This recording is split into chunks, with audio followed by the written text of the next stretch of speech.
সুপ্রিয় দর্শক, এই মুহূর্তে আমি রয়েছি খুলনা টু সাতক্ষীরা মহাসড়কে। দেখতে পাচ্ছেন খুলনা টু সাতক্ষীরা মহাসড়কের রাস্তার কি বেহাল অবস্থা।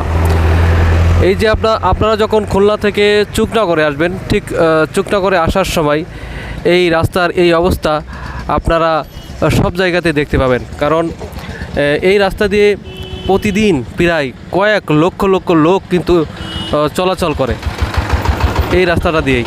দেখেন সেই রাস্তাটির অবস্থা গর্ত গর্ত হয়ে গিয়েছে।